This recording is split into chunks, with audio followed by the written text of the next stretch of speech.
Hi everyone, it's Rebecca Wilkinson again from Bondi Beauty, still in self-isolation. I'm just going to run through quickly how you can colour your hair at home if you feel like you need to either refresh the colour that you've already got, incorporate another colour depending on what you have, just using a simple dye that you can get from your supermarket, whether that's Priceline, Coles, Kmart, Woolworths, anywhere really that you can buy hair dye. All you're going to need is the pack that's inside the hair dye, or if you wanted to mix it outside of the mixer that comes in the pack, you can get one of these. You can get them from Priceline, they're really cheap, a couple of dollars, and you can also get an applicator brush as well. You don't need to get one of these. I find this is really handy anyway because it allows you to sort of colour it through depending where you want to go with your colour. Sometimes you might want to just colour this much, or it really depends on what you want to do. So I do use that because I'm only going to be colouring this much of my hair, and I'm obviously going to do my undercut as well. So I'm going to show you how to do it at home.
Which I'm actually going to leave until last, so I'm just going to focus more on just getting the portion of my hair that I want to get coloured. So I use the back end of my comb, as you saw, to separate the hair and part it evenly so I could get to the roots and make sure that you're going from the roots out to ensure that you've got an even spread of colour. So ideally, if you wanted to colour your whole hair, you would still start with this same process, and then you would move further down the hair until you got to the end, and then you could just thread it through with the gloves if you wanted to. Now, I do have very thick and long hair. You may find for some of you that one pot is not going to be enough, so do be prepared to get two packets of hair dye if you do have long hair and you intend on colouring your entire head. As I'm not doing that, one is sufficient. So I'm going to keep on parting my hair. I'm now going to move to the other side, do the parts down there, and then I'm going to flip it to the front and try and get the back ends there before tying it up, and then I'm going to do my undercut.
If I was going to do all my hair, I would then massage it all the way down to the tips of the hair if I wanted to color the whole thing.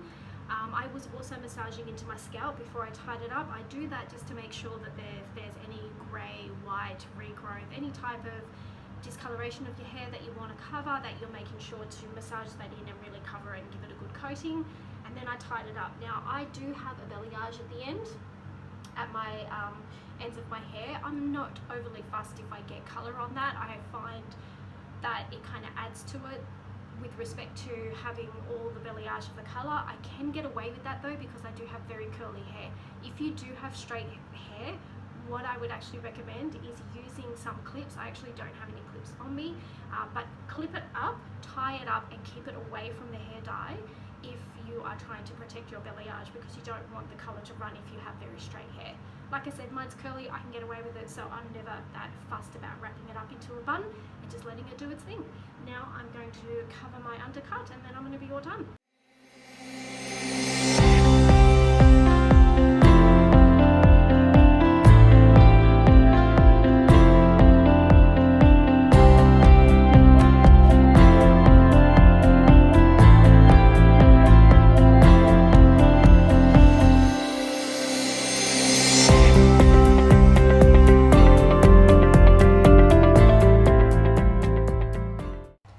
Okay, so it has been about 45 minutes. For the last 10 minutes of my hair colour sitting in my hair, I did put a mask in. So now I'm going to hop in the shower and wash everything off, the hair mask, the hair dye, and I will show you what it looks like at the end.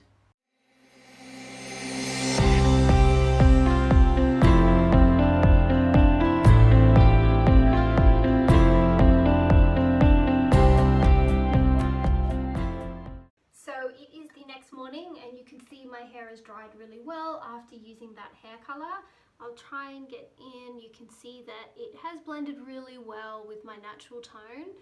It's important to note that if you are trying to blend it with your natural tone, don't always try and match it.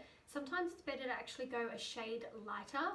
For example, if you have blonde regrowth coming through and you are trying to blend it in, if you go with a color that's too dark, because it's blonde, it's actually going to grab the pigmentation of that hair dye and you might end up showing yourself with really dark brown if you've got like a chocolate brown. So do be mindful of the types of tones that you're using when you're doing your hair dye. I have very dark natural hair color, as you can see, but I would never do dark brown or black to blend it in because it would actually stand out more. So I actually use a chocolate brown which has a bit of a reddy tone to it, and I find that that blends really nicely. And it also can create a really nice look to your hair and giving it some different highlights and tones as well. So you don't always have to be matchy with your tone, but I am letting my hair dry naturally. That's why I thought I'd show you the next day after, because I haven't heat styled it. I'm taking a break from heat styling while I am in self-isolation, just letting my hair be really natural. And yeah, I'm really happy with my at-home hair dye, and I'll look forward to seeing you in another video. Bye!